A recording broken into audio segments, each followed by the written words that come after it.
only one thing you need in every single negotiation. It doesn't matter what you're negotiating. There's only one thing you need to strengthen your position, and that's an alternative.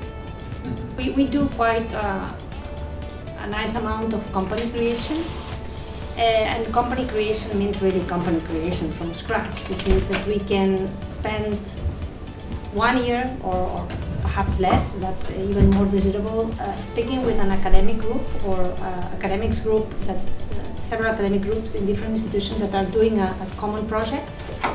And we create the company from scratch and put ourselves, the management team, to them. So we don't wait until there is a amazing postdoc that wants to do an MBA and become an entrepreneur, which is one of the scenarios, which not always happens, and then we can create that from scratch.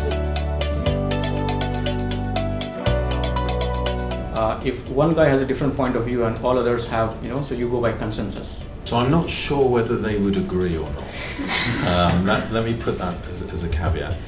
But very importantly, from my point of view, I don't trust my own scientific judgment. And I say that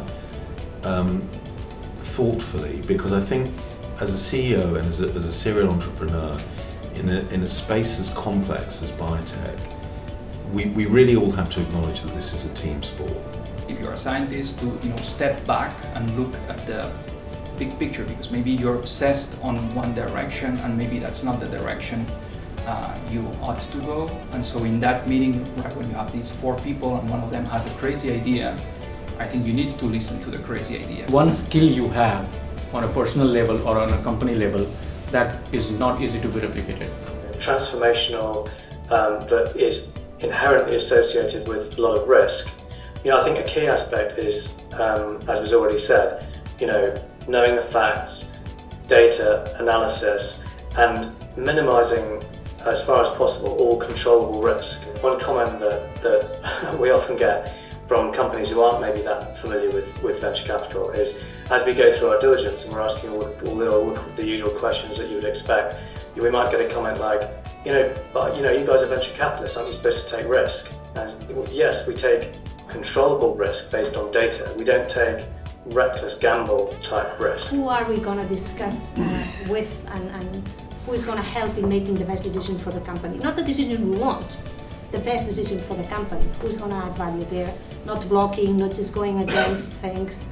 I think that's important, and the ego part can play a very bad role for companies in those places, in those scenarios and situations. There has, of course, some people's strategies may have shifted.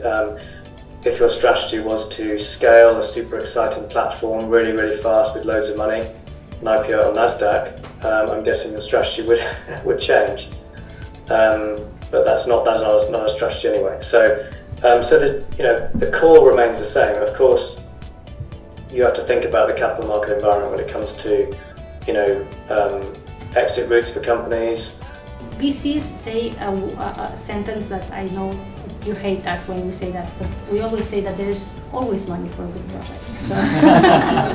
We've got nothing against platforms. I mean, if you've got a great platform, fantastic. But at the end of the day, we're going to judge you on your lead program and whether we think your lead program is any good.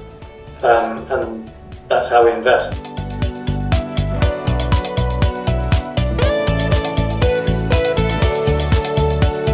People overrate people that resemble themselves. Mm-hmm. It's a really, really important point. You don't want to do anything, you don't want to build anything other than what you need from an organisation capability point of view. So I would never, and maybe this is short-sighted, but I would never, if I saw somebody who had a certain talent, I would never try and create a thing around that person. I would want that person to be able to fit into the company rather than the other way around. I have seen, some of the companies that when they started, they were like 2 or 3 people, so the CEO was doing everything. But then they grew and now there are 10 people, but the CEO still wants to do everything.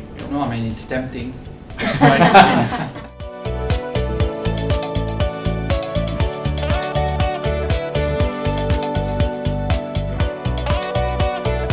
What kind of dark chocolate do you like, Nicholas? I like 70% cocoa dark chocolate, usually by Lindt. Also, high percentage, 70.